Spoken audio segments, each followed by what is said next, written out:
این زهبوری اساسی وسیع است. کلانترین زهبور انشاءات مهم سلپرتو و پیشگیری سطح بلندشوی آبهای زیرزمینی در شهرک هولبوگ می باشد. مساحت آن به درازای 5900 متر طول کشیده تا دریای یاقسو می رسد. روزهای هفتم و هشتم ماه فوریه پیش از بارشات بارانهای فصل بهار در شفت این قطعه این زهبور حشر تازه‌کاری ها گذرانیده شد. امروز در حدود جماعت شهرک هولبوگ ناحیه وسه مشق غیر نقشوی حشری دستجمعی و اکسید تازگی با قوا و واسطه‌های زیرنظام وظیفوی ناحیه وسه گذرانیده شده است.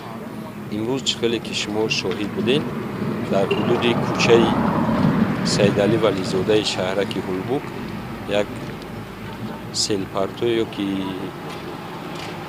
کانالی که در اینجا میگذشت و از طرف اهالی با پرتوها جمع شده بودند. از جهت اکولوژی سانیتاری ما او را با قوا و زیرنظام‌های وظیفوی توزیع کرده از پرتو خس خوشاب توزیع کردیم. در آینده نیز چنین در نقشه ها است که چنین مشق‌های غیر نقشه‌ای در حدود ناحیه وسه گذرانیده شود.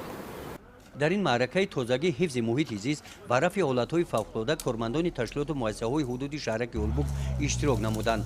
با کمک آنها مسافت 1 کیلومتر پرتوهای شفت زهبور تازه کرده شدند. تازگی هر یک ما از خود ما وابسته می باشد. ما شهروندان باید محیط خود را نگاه بداریم. این افلاسی را راه ندهیم. باید از درون خانه خود تازگی را نگاه کنیم. نزد حولی کوچه فرزندان خود را تربیت دهیم که با کوچه ها با هر یک افلاسی ها ره ندهند. در رویه معرفت اکولوژی باید فرزندان خود را از خانه خود تعلیم دهیم. در کارهای تازه‌کاری‌های شفت این زهبور کارمندان خواجگی منزلی و کمونالی ناحیه اشتراک نموده کارمندان این مؤسسه دولتی پرتوهای جمع آورده را به جای معین برده به ضرر گردانیدند. با دستگیری رئیسان و محله و جماعت همین ناحیه و حفظ محیط زیست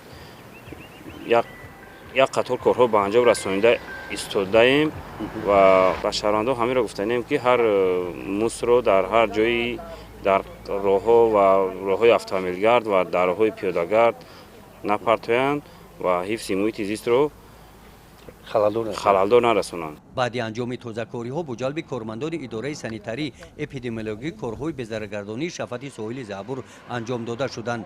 طبق نقشه پیش بینی گردیده در نظر است که با جلب تکنیک‌های صحوی داخل زهبور اساسی واسع از لایقه تازه کرده شود. طبق اطلاع متخصصان این زهبور مراتبه آخر 10 سال پیش تازه کرده شده است. گزارش خوجا نظریف خدای نظر ظهورف از ناحیه واسع